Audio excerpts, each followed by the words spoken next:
ABP news आपको रखे आगे। किसान आंदोलन का आज 53वां दिन। दोपहर 1 बजे होगी संयुक्त किसान मोर्चा की बैठक। 26 जनवरी के ट्रैक्टर मार्च को लेकर रूट प्लान और रणनीति पर विचार विमर्श।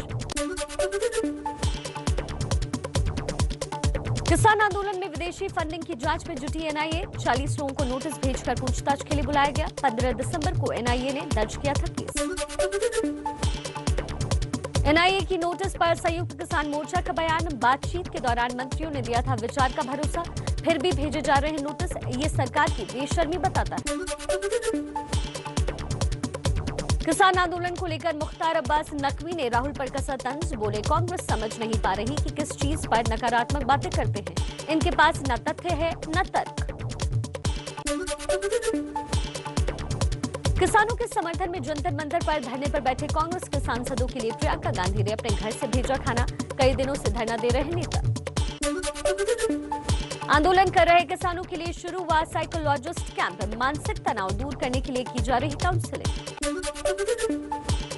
आंदोलन में किसानों के बीच पहुंचे राज्यसभा सदस्य दीपेंद्र सिंह हुड्डा। बोले, किसानों से बातचीत का ड्रामा कर रही है सरकार।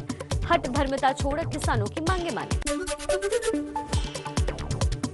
मुंबई के आजाद मैदान में किसानों के समर्थन में जमा हुए तमाम सामाजिक संगठनों के सैकड़ों लोग लगाए आजादी के नारे। बीजेपी विधायक अतुल भातखलकर बोले, ये आंदोलन देश के विरोध का आंदोलन, किसानों के नाम पर राजनीतिक माहौल गर्म करने की साजिश। इंदौर में कांग्रेस नेता जीतू पटवारी समेत 40 कार्यकर्ताओं पर एफआईआर दर्ज की गई। शुक्रवार को कांग्रेस ने किसानों के समर्थन में किया था प्रदर्शन। देश भर में पहले दिन तकरीबन 2 लाख लोगों को कोरोना का टीका लगाया गया। काफी कम लोगों में दिखा साइड इफेक्ट्स। कोरोना पर फाइनल वार जारी। पीएम मोदी ने दुनिया के सबसे बड़े वैक्सीन अभियान की शुरुआत की। कहा, वैज्ञानिकों पर गर्व, जन जन की जान बचाने का है लक्ष्य।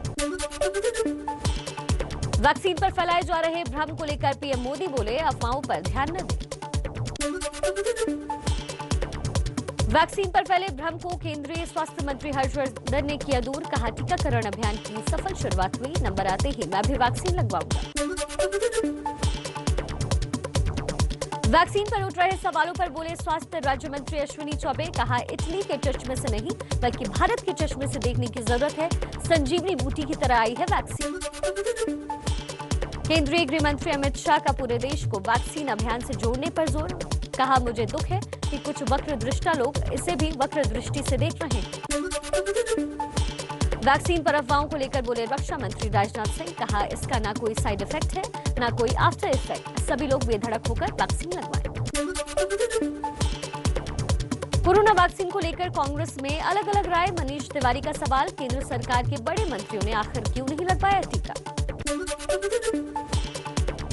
पंजाब के सीएम कैप्टन अमरिंदर सिंह ने कहा, वैक्सीन को लेकर फैलाई जा रही अफवाहों पर यकीन न करें, ये पूरी तरीके से सेफ है। समाजवादी पार्टी सांसद शफीकुर रहमान बर्फ ने कहा, वैक्सीन में कुछ तो गड़बड़ है। नॉर्वे में वैक्सीन से 30 लोगों की मौत का मामला सामने आ चुका है, इसलिए अभी वैक्सीन न लगवाएं। गृह राज्य मंत्री जी किशन रेड्डी की लोगों से अफवाह न फैलाने की अपील। बोले, वैक्सीन को लेकर शक न करें। बीजेपी ने एमसीडी के अस्पतालों को वैक्सीनेशन सेंटर में शामिल करने पर उठाए सवाल। दिल्ली सरकार ने कर्मचारियों की हड़ताल को बताया वजह। रीवा के बीजेपी सांसद जनार्दन मिश्रा का विवादित बयान। बोले, देश को कोविड का टीका लगाना चाहिए लेकिन कांग्रेसियों को पोलियो का टीका। बीजेपी सांसद अनिल जैन बोले, पीएम मोदी की अगुवाई में वैज्ञानिकों ने बेहद कम समय में दुनिया के सामने नजीर पेश किया है। देश के लिए गर्व की बात। जेडीयू नेता अजय आलोक ने पीएम मोदी से मांग की। लिखा, बजट सत्र को देखते हुए लोकसभा राज्यसभा के सदस्यों और कर्मचारियों का भी करवाया जाए टीकाकरण। पश्चिम बंगाल में टीएमसी के 2 मौजूदा विधायक और एक पूर्व विधायक ने लगवाया कोरोना का टीका। टीएमसी ने कहा, उन्होंने गलती की। बीजेपी ने टीएमसी विधायकों के टीका लगवाने को बताया लूट। कोरोना वैक्सीन की लूट हुई। टीएमसी के विधायकों और गुंडों ने जबरदस्ती लगवाई वैक्सीन। बीजेपी ने ममता बनर्जी पर साधा निशाना। कहा, कोरोना वैक्सीन को लेकर भी ममता दीदी की सरकार राजनीति कर रही है, जो बेहद दुखद है। वैक्सीन को लेकर आमने सामने बंगाल सरकार और बीजेपी। ममता बोली, राज्य में हम लगवा रहे हैं फ्री वैक्सीन। कैलाश विजयवर्गीय का जवाब, पहले चरण में वैक्सीन का खर्च तो केंद्र ने दिया। नेताजी सुभाष चंद्र बोस की 125वीं जयंती पर 23 जनवरी को पीएम मोदी के बंगाल जाने की संभावना। सीएम ममता बनर्जी भी करेंगे 9 किलोमीटर की पदयात्रा। टीएमसी नेता शताब्दी रॉय ने की ममता बनर्जी के भतीजे अभिषेक की तारीफ। लिखी पोस्ट, मैं निश्चित हूं कि वो बहुत जिम्मेदार और परिपक्व नेता बन गए हैं। बंगाल के मंत्री राजीव बनर्जी ने टीएमसी में रहेंगे या फिर बीजेपी में शामिल होंगे, इस पर पत्ते नहीं खोले, लेकिन कहा कुछ नेताओं के चलते कार्यकर्ता दिशाहीन हुए हैं। मिशन कर्नाटक पर गृह मंत्री अमित शाह। शिमोगा में कई योजनाओं की दी सौगात। बेलगावी में आज करेंगे रैली। एबीपी न्यूज सी वोटर के सर्वे पर बोली कुमारी शैलजा, सरकार खो रही है भरोसा। हरियाणा की सरकार अब जाने वाली है। सर्वे को आधार बनाकर दीपेंद्र हुड्डा ने मांगा सीएम मनोहर लाल खट्टर का इस्तीफा। सर्वे के नतीजे पर मंथन कर उन्हें खुद इस्तीफा देना चाहिए। सीएम मनोहर लाल खट्टर को लेकर सर्वे के नतीजों को बीजेपी ने बताया निराधार। कहा, खट्टर के राज में ऐतिहासिक विकास के काम हुए। 2024 में भी बनेगी बीजेपी की सरकार। एबीपी न्यूज के सर्वे के बहाने सुखबीर सिंह बादल ने साधा कैप्टन अमरिंदर सिंह पर निशाना। कहा, पंजाबियों के लिए शर्म की बात है कि सबसे निकम्मा हमारा सीएम है। बिहार में 5 दिन के भीतर 2 हाई प्रोफाइल मर्डर। वैशाली में वकील शशि रंजन झा की गोली मारकर हत्या कर दी गई। सड़क किनारे कार में मिली लाश। शुक्रवार रात से लापता थे। मौके पर पहुंचे स्थानीय बीजेपी विधायक बिहार पुलिस पर भड़के। बोले, पुलिस वालों के पास दारू पकड़ने के अलावा कोई काम नहीं रह गया। इंडिगो के मैनेजर रुपेश सिंह के घर पहुंचे विधानसभा अध्यक्ष विजय सिंघा की बातों से आग बबूला हुए परिजन और गांव के लोग। किया जोरदार विरोध। आरजेडी नेता तेजस्वी यादव आज जाएंगे रुपेश के परिजनों से मिलने। बिहार में बढ़ते अपराध को लेकर नीतीश पर साधा निशाना। बोले, अपराध कंट्रोल नहीं हुआ तो सारे विधायकों के साथ दिल्ली कूच करेंगे। रुपेश हत्याकांड को लेकर बिहार के डीजीपी का कुछ अहम सुराग मिलने का दावा। बोले, कॉम्प्लेक्स केस है, जल्द पुलिस मामले को सुलझा लेगी। बिहार के मौजूदा डीजीपी एसके सिंघल ने पूर्व डीजीपी गुप्तेश्वर पांडे पर खड़े किए सवाल। एबीपी न्यूज से कहा, क्राइम ग्राफ कम हुआ है, करूंगा डेटा रिलीज। 2019 में बढ़े अपराध। डीजीपी के बयान पर तेजस्वी ने कसा तंज। कहा, 2008 से लगातार अपराध में इजाफा हुआ, लेकिन सीएम वही हैं। डीजीपी ने भी अब नीतीश कुमार की लाइन पकड़ ली है कि वर्तमान छोड़ भूत की बात करो। कानून व्यवस्था को लेकर पूर्व सीएम जीतन राम मांझी की सीएम नीतीश को नसीहत।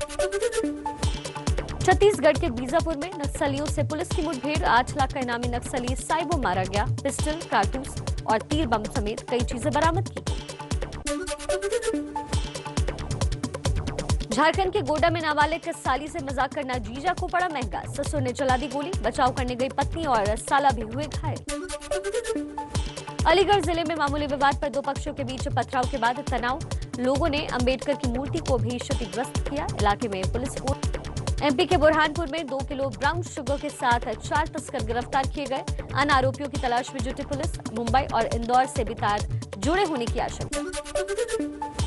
हरियाणा के गुरुग्राम में विधायक धर्म सिंह छोकर के 2 बेटों के खिलाफ मुकदमा दर्ज किया गया। पीएम आवास योजना के नाम पर धोखाधड़ी का आरोप। 35 अन्य लोगों पर भी आरोप लगा है। भ्रष्टाचार मामले में अपने कर्मचारियों पर सीबीआई की बड़ी कार्रवाई। बैंक फ्रॉड में लाखों की घूस लेने के आरोपी इंस्पेक्टर और स्टेनो निलंबित किए गए। 2 डीएसपी पर भी लटकी कार्रवाई की तलवार। समाजवादी पार्टी नेता आजम खान को बड़ा झटका लगा। जौहर ट्रस्ट की 70 हेक्टेयर से ज्यादा जमीन यूपी सरकार के पास जाएगी। एडीएम कोर्ट का आदेश आया।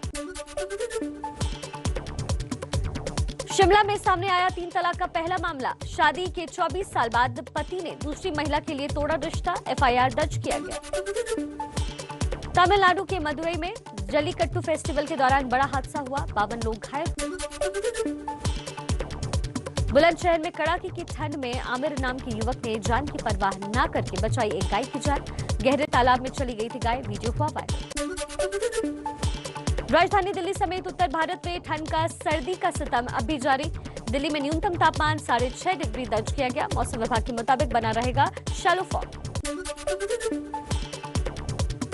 कड़ाके की सर्दी के बीच 26 जनवरी की परेड के रिहर्सल में जुटे जवान। राजपथ पर किया गया